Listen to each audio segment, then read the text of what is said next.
estamos começando a nossa programação, o programa O Momento da Palavra, um programa apresentado diariamente, das 8 às 9 da manhã. Cada dia da semana nós temos um pastor ou alguém falando aqui das doutrinas bíblicas. E na sexta-feira ficou comigo o pastor Gesiel Costa, sou pastor ali do setor Jardim Guanabara, uma igreja abençoada por Deus. E todas as sextas-feiras estamos falando aqui de uma doutrina bíblica e sempre convidamos alguém para esse diálogo, para que os nossos ouvintes sejam abençoados com as explicações do texto bíblico. E desta vez nós convidamos o evangelista Wesley Randolfo, ele também é evangelista da igreja ali no Jardim Guanabara, teólogo, e chamamos a ele para esse diálogo, e hoje o assunto é a Epístola aos Hebreus. A paz do Senhor, evangelista irmão Wesley. A paz do Senhor, pastor Gesiel, a paz do Senhor, ouvintes da Rádio Nazareno.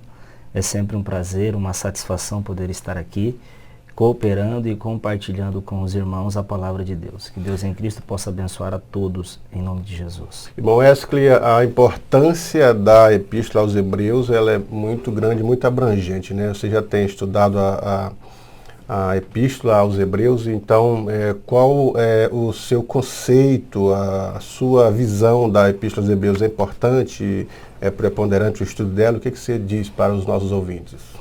A carta aos Hebreus é uma carta fenomenal, né? A importância dela excede até o nosso entendimento, pois aqui nós vemos, né, exortações para que permaneçamos firmes na fé. É bem verdade que o autor tinha um propósito e um destinatário bem definido, porém ela serve muito para o nosso elevo espiritual, então a sua importância é muito grande para o nosso estudo, para a nossa teologia e também para a nossa fé. Muito bem, então por isso que nós estamos abordando esse tema, essa temática da Epístola aos Hebreus, por causa destas importâncias.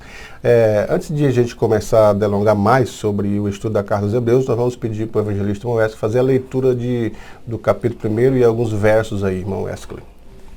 Pois bem, vamos ler então. Se você possui um exemplar da Bíblia Sagrada aí na tua casa, você pode acompanhar conosco a leitura, que vai ser feita no capítulo 1 da carta aos Hebreus. Capítulo 1, versículos de 1 a 4, é onde leremos. E diz assim as Escrituras: Havendo Deus antigamente falado muitas vezes, de muitas maneiras, aos pais, pelos profetas, a nós falou-nos nestes últimos dias pelo Filho, a quem constituiu o herdeiro de tudo, por quem fez também o mundo, o qual, sendo o resplendor da sua glória, a expressa imagem da sua pessoa, sustentando as coisas pela palavra do seu poder, havendo feito por si mesmo a purificação dos nossos pecados, assentou-se à destra da majestade nas alturas, feito tanto mais excelente do que os anjos, quanto herdou mais excelente nome do que eles. Nesses textos aí, o autor, ele está falando de diversos assuntos aí que nós vamos tratar agora há pouco, mas vamos começar sobre a autoria da Epístola aos Hebreus. São muitas as indicações de quem seria o autor da Epístola aos Hebreus, irmão Wesley. No seu conceito, na sua concepção, nos seus estudos, quem que você atribui a autoria da carta ou da Epístola aos Hebreus? Há muitas sugestões, né?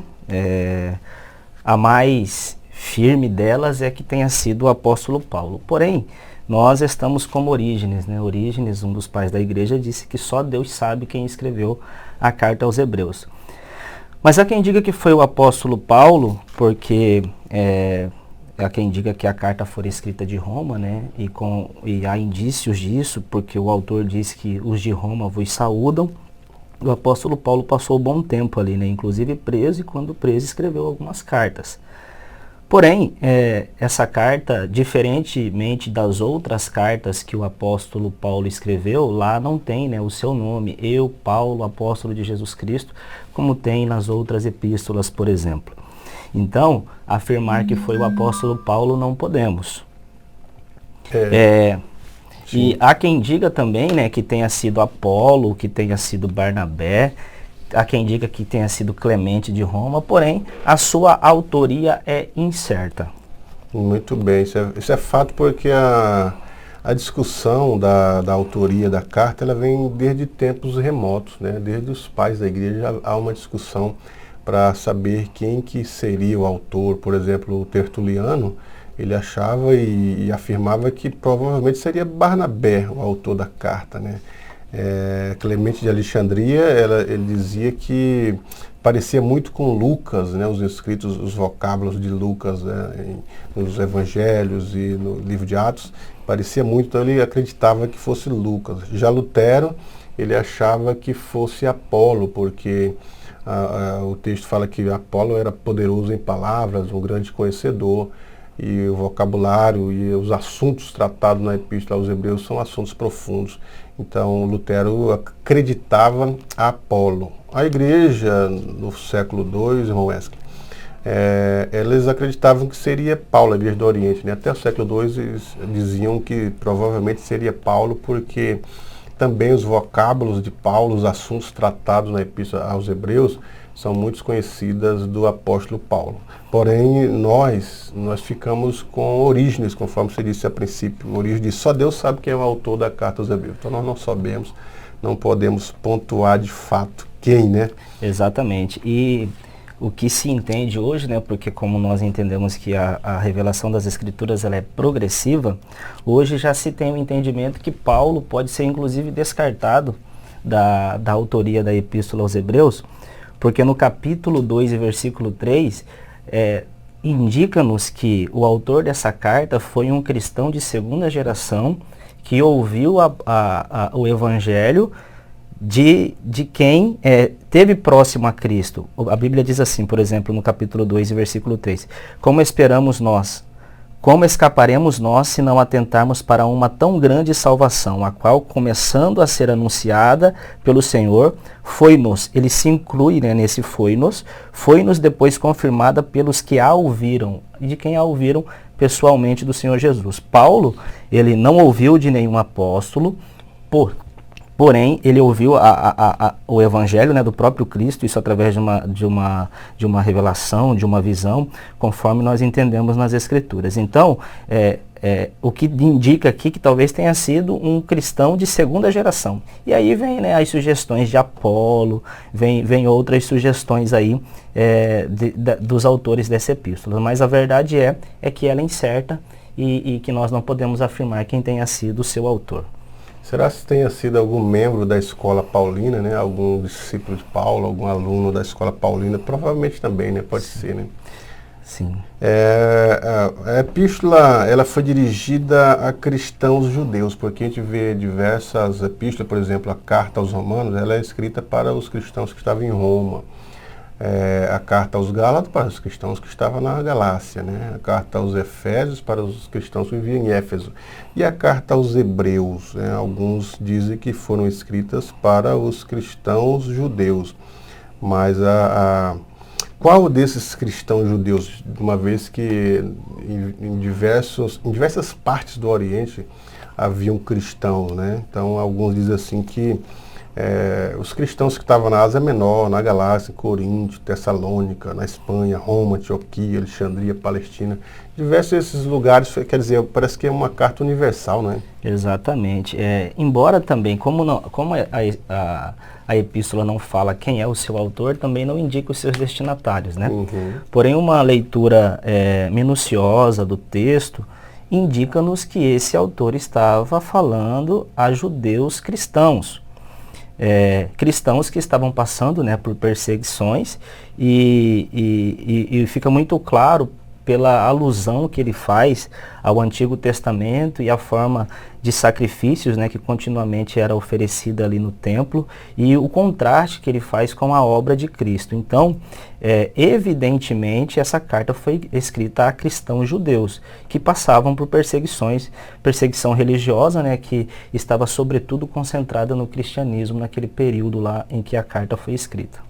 Cristãos judeus, é fato porque os assuntos tratados ali na carta aos Hebreus, ele vai falar principalmente das leis cerimoniais, né, do sacrifício, do cordeiro, do sacerdote. E estes eram assuntos que estavam presentes no vocabulário de judeus, e esses judeus cristãos. Então agora Paulo está dando o significado dessa tipologia toda que foi as leis cerimoniais, né, no Antigo Testamento. Todas elas eram sombras que vinham para esclarecer o futuro. Por exemplo, aquele cordeiro que era matado no altar do holocausto, ele era símbolo de Cristo, o sacerdote, símbolo de Jesus. Então, assim, são as explicações dessas leis cerimoniais que eram efetivadas no tabernáculo, posteriormente no templo, e agora sendo explicada por o autor aos Hebreus, né? Exatamente. Aqui na epístola, nós podemos ver que o escritor aos Hebreus, ele exorta os cristãos, né, a considerar o sacrifício de Cristo como cabal, né? Ou seja, que completou aqueles sacrifícios ali que eram oferecidos no Antigo Testamento. Então, sem dúvida alguma, essa carta foi escrita, né, a quem tinha conhecimento de causa, e ninguém melhor que os judeus para entenderem sobre esses assuntos ali do Antigo Testamento. Muito bem. Também sobre o idioma da carta, não sei se você deu uma pesquisada, irmão Wesley, que ela foi escrita, o ditado em hebraico, depois traduzida para o grego, né? Escrita em grego, tal como se apresenta hoje, né? E também quando a gente faz esses estudos da tradução da linguagem, a gente aprende também sobre o vocabulário, sobre o estilo e as imagens. Nós vamos tratar desses assuntos também e da data da composição. E a princípio falávamos no bloco anterior sobre o idioma original em que a carta foi escrita e também uma provável data da composição da carta. Então, irmão Wesley, alguns dizem que ela foi originalmente escrita em hebraico e depois traduzida para o grego. E há outros que acreditam que ela foi escrita em grego, tal como ela se apresenta hoje. Então, temos também essas incertezas quanto ao idioma escrito da carta, né? Exatamente. Há essa questão ainda, né, acerca do idioma no qual ela foi escrita. Como o senhor bem já disse, né, há quem diga que ela foi escrita originalmente em hebraico e depois traduzida, né, para o grego, e há aqueles que acreditam que originalmente foi escrita em grego. O que se sabe é que o grego a qual essa carta se apresenta, né, como os demais textos, que originalmente eles foram escritos em grego, o grego na qual ela se apresenta é um grego polido, um grego escrito de uma forma bem culta, né?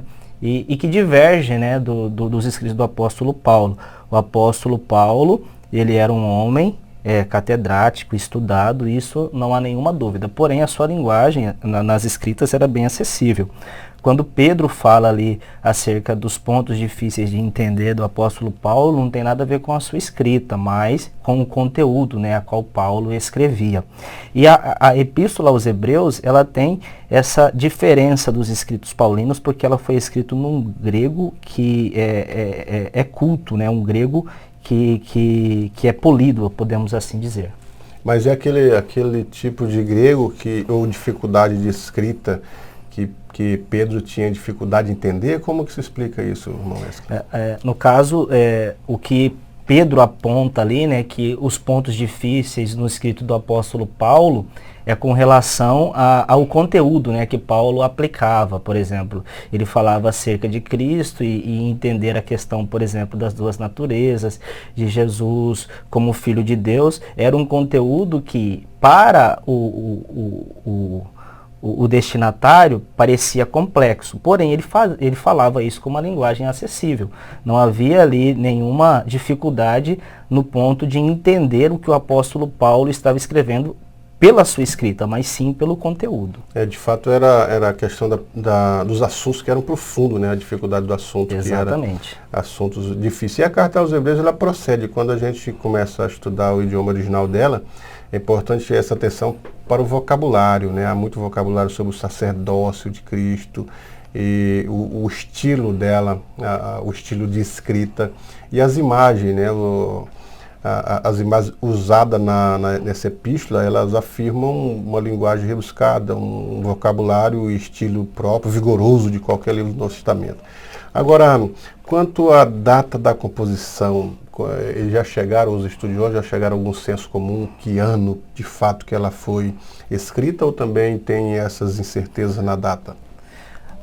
A data, como todas as outras cartas, né, ela tem ali um período que é provável, né, dela ter sido escrita. Com Hebreus não é diferente.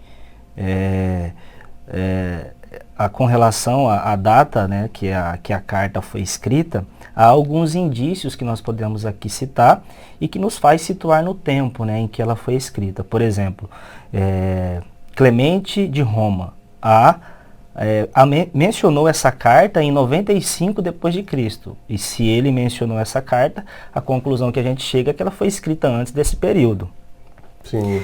E o fato também do escritor aos Hebreus estar tratando acerca de sacrifícios e que aparentemente estava vigente no período em que ele escreve a carta, sugere-nos que ele o autor a escreveu antes da destruição do templo, antes da destruição de Jerusalém, que foi em 70 depois de Cristo. Sim.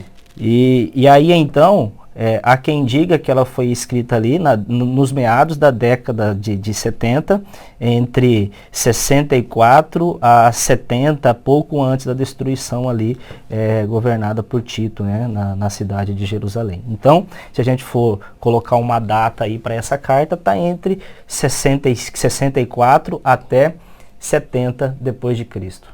Porque ela não menciona a destruição, né, de Jerusalém, que foi 70 depois de Cristo. Então, se ela não faz menção dessa destruição, que foi importante, que a maioria dos escritos históricos mencionam essa destruição, porque de fato foi uma destruição que ficou marcado na história, e a maioria dos historiadores, escritores, mencionam a destruição de Jerusalém.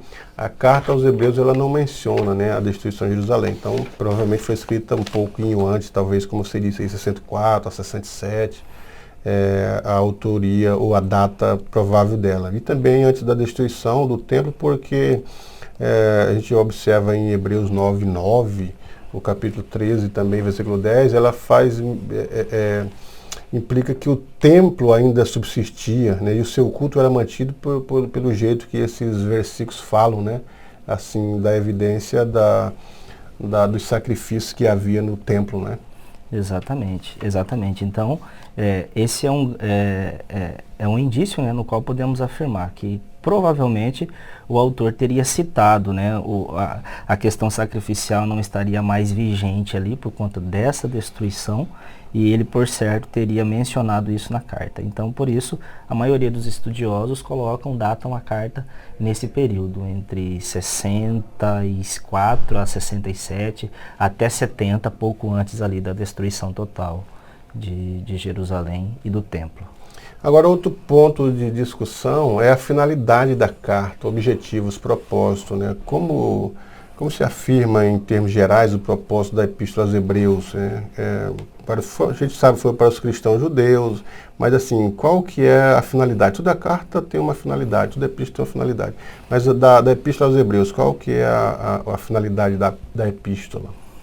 Pois bem, o objetivo, né, o propósito da carta aos Hebreus, o que o autor tinha em mente, primeiro precisamos entender, né, o período ali. Já falamos que ele escreveu a judeus, né, a judeus cristãos convertidos, e ele escreve essa carta com o intuito de encorajar esses cristãos, né? O propósito dele é encorajar os cristãos a permanecerem firmes na fé. Por quê? Porque naquele período ali instaurou-se uma grande perseguição, sobretudo, né, ao cristianismo, aos cristãos. Atos, por exemplo, capítulo 18 vai dizer que Cláudio expulsa os judeus de Roma. Eles estão então quase que dispersos, né, totalmente. E aí então essa epístola ela é escrita por quê? Porque com a perseguição os cristãos judeus estavam tentados a voltar à prática do judaísmo. Por quê? Apesar da perseguição ser religiosa, porém a religião judaica não estava sofrendo tal perseguição.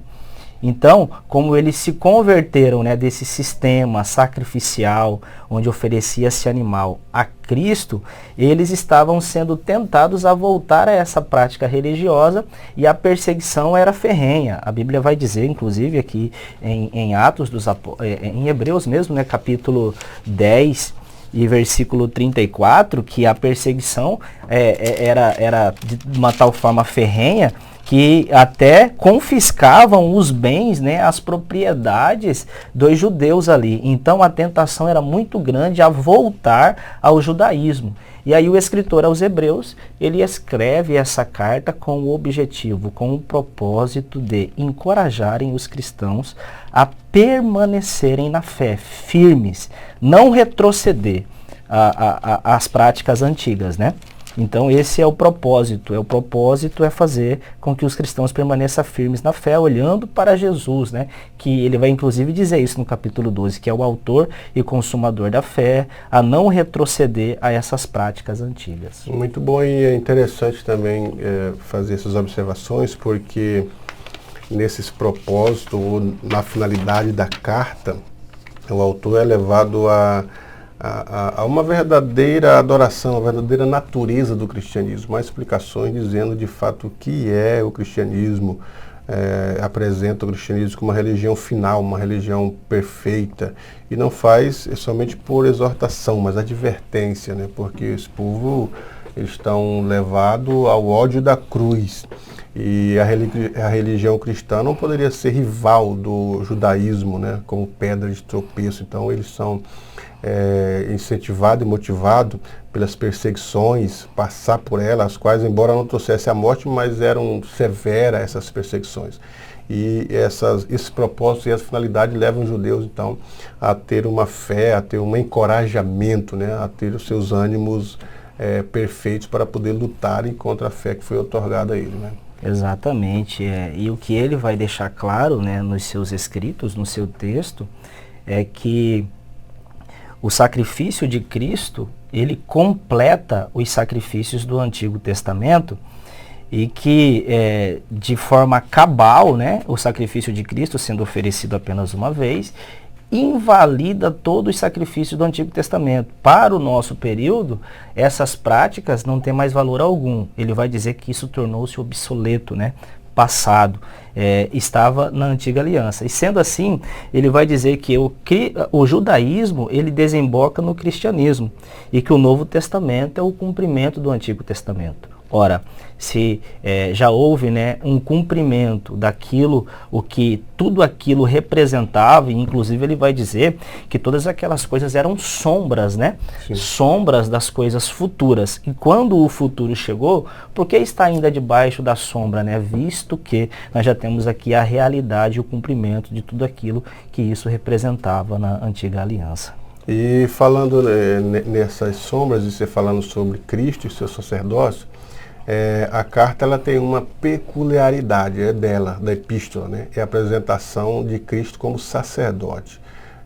Parece-me que a gente não vê essa apresentação de Cristo como sacerdote em nenhuma outra epístola, né? Parece-me que a carta aos Hebreus ela é a primeira, a epístola aos Hebreus é a primeira a considerar ou tratar sobre o sumo sacerdócio do Salvador, né? Exatamente. Ela é a única, né, que trata desse ministério sacerdotal de Cristo, né, sumo sacerdotal, e por assim dizer, ele vai fazer a alusão, né, a Cristo como um sacerdote superior a Arão. Porque Arão ali, e a família de Arão tem a sua ordem sacerdotal baseada, né, na raiz genealógica, e Cristo, ele é um sacerdote segundo a ordem de Melquisedeque.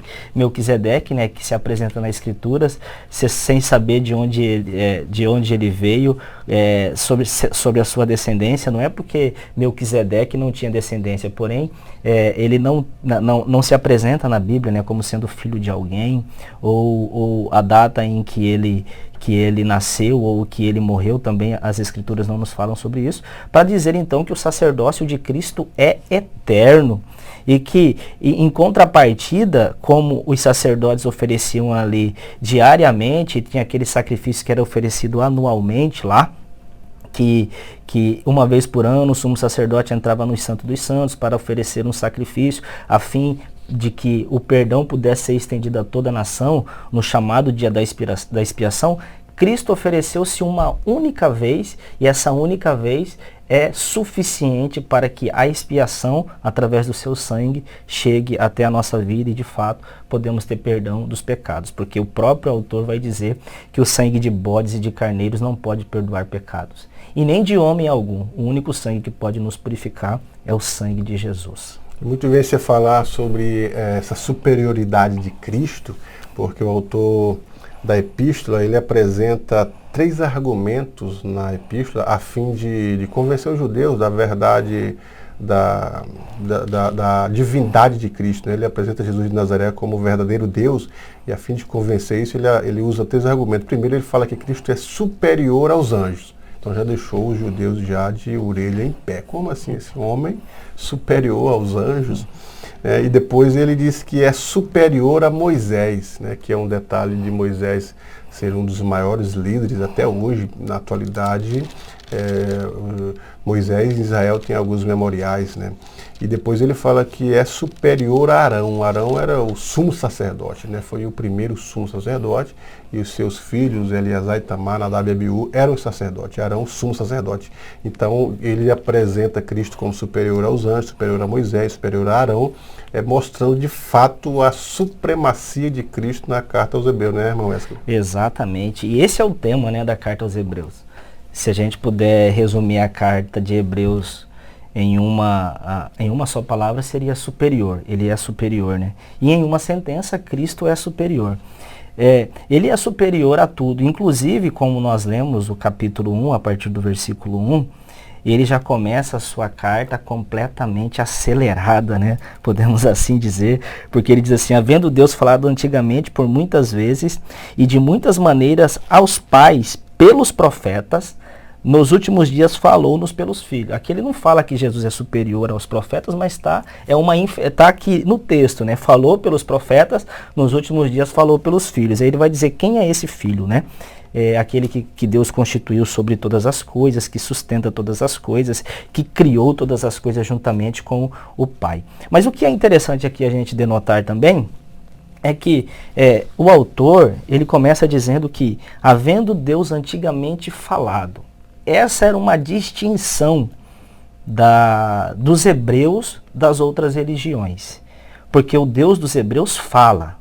O Deus dos hebreus, se você for, por exemplo, para as religiões onde o povo de Israel estava ali cercado, né, os filisteus, os moabitas, todos eles tinham um Deus visível, uma imagem que representava os seus deuses, né? Eles tinham lá uma imagem que representava Baal, Dagon, Azera, enfim, esses deuses tinham representatividade visual. O Deus dos hebreus, ele não tinha nenhuma representatividade, nenhuma imagem. Porém, uma coisa que era certa era que o Deus dos hebreus falava e continua a falar. E é isso que ele vai dizer: havendo Deus falado, falado muitas vezes e de muitas maneiras aos pais pelos profetas, profeta Elias, profeta Isaías, profeta Jeremias, enfim, uma infinidade de profetas que Deus se manifestou através dele para deixar ao povo claro acerca das suas vontades, daquilo que ele queria que fosse feito. Ele falou nos últimos tempos pelos profetas, mas agora falou-nos nesses últimos dias por quem? Pelo Filho. Que Filho? Jesus Cristo, o Filho de Deus.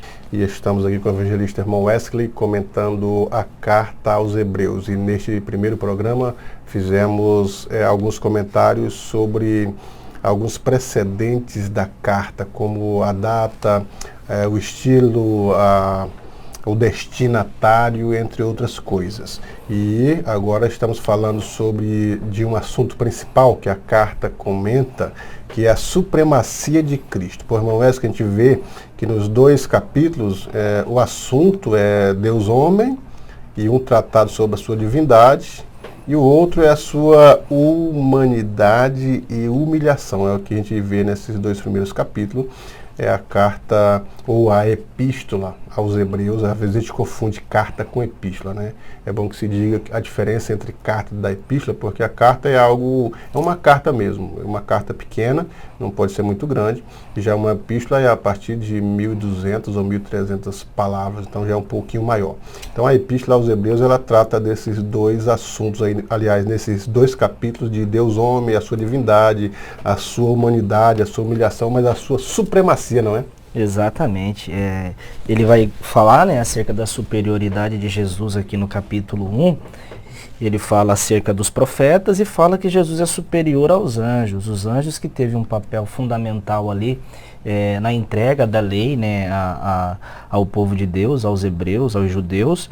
E aí o autor vai dizer que Jesus é superior aos anjos, né?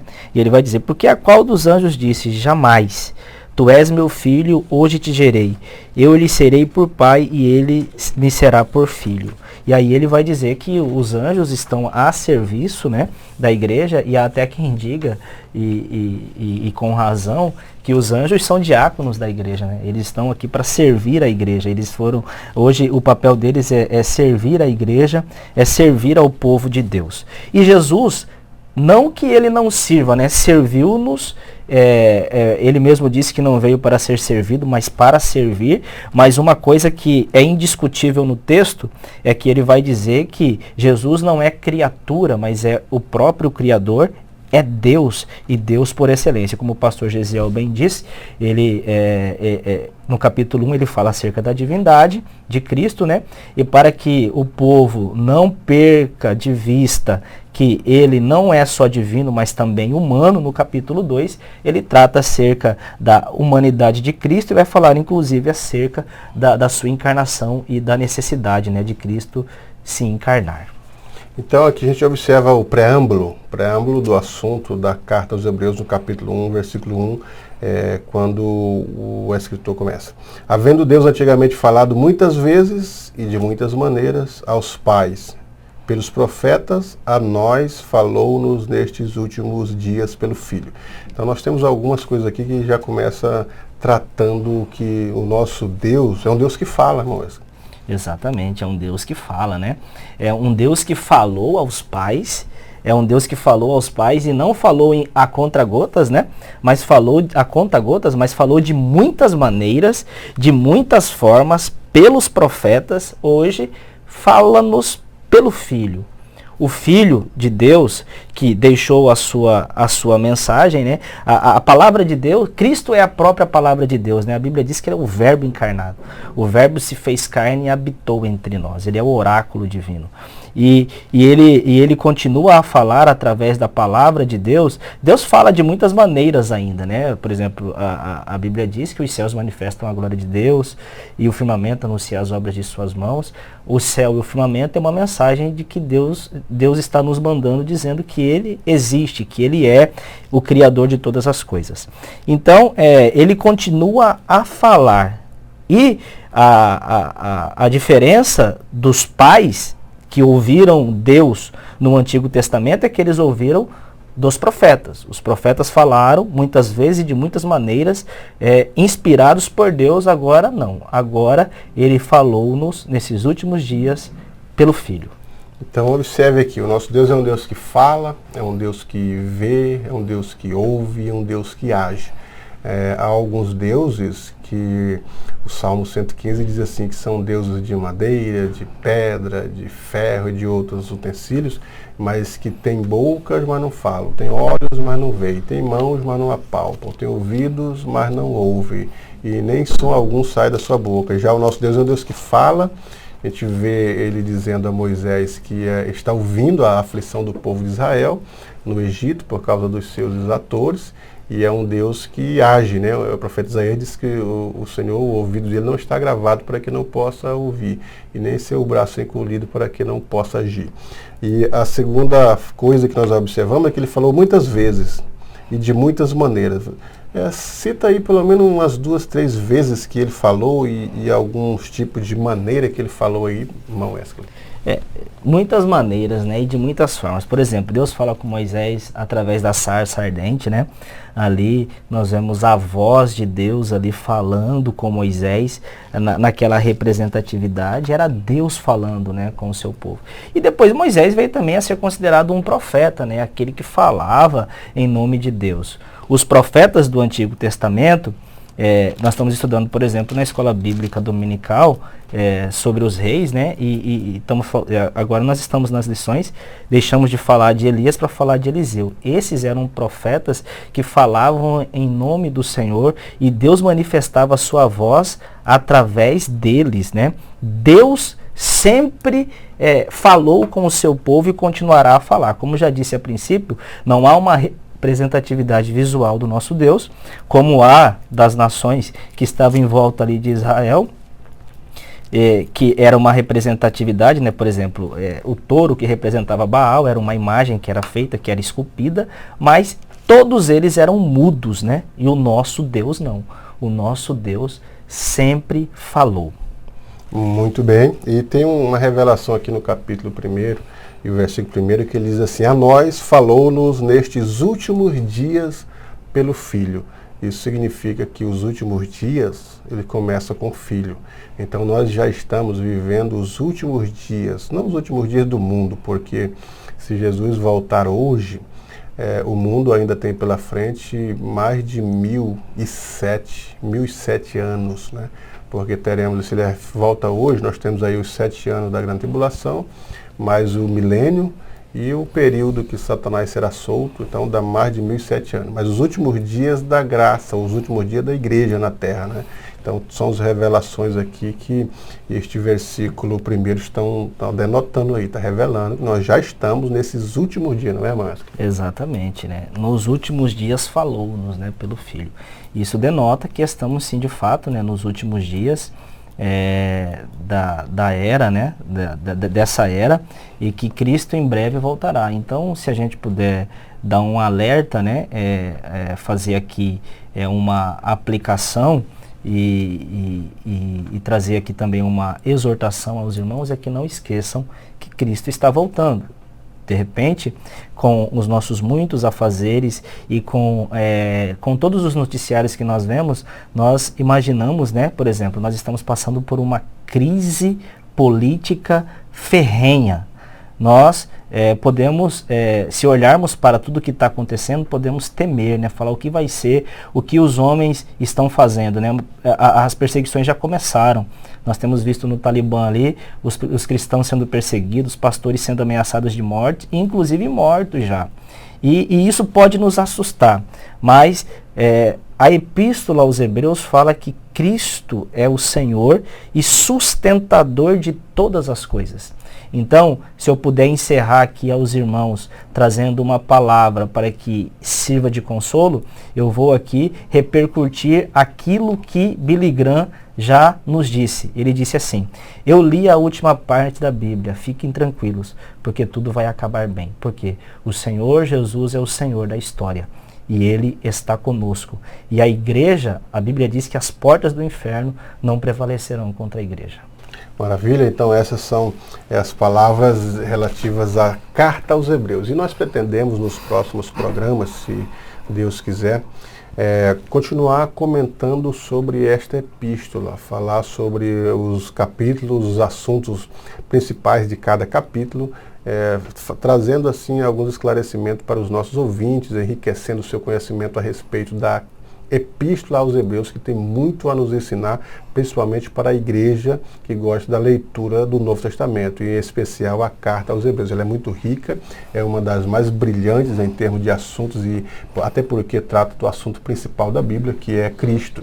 Ela vai falar sobre a supremacia de Cristo, o sacerdócio de Cristo, dentre tantas outras doutrinas, né, que nós vemos na Epístola aos Hebreus. Então, nos acompanhem toda sexta-feira, a partir das 8 horas, e venham conosco nesses assuntos principais. Também estendo aqui meu convite para quem quiser conhecer a Igreja do Jardim Guanabara, vá ali na Rua das Missões, número 5. Nós temos os nossos cultos nas terças-feiras, doutrinas, curso de ensino, na quinta-feira, o culto da família, e os finais de semana, a Escola Bíblica Dominical e o nosso culto evangelístico. Nós queremos pedir para o irmão Wesley fazer as suas considerações finais e nós vamos encerrar com uma oração a nossa programação do dia de hoje.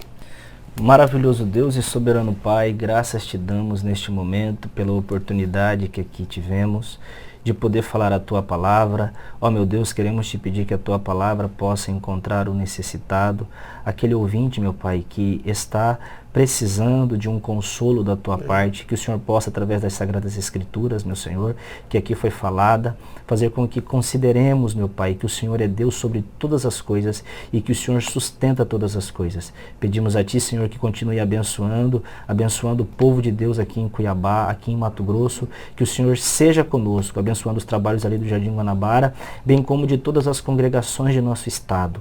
Seja conosco, meu Senhor Jesus, é o que nós te pedimos, em nome de Jesus. Amém.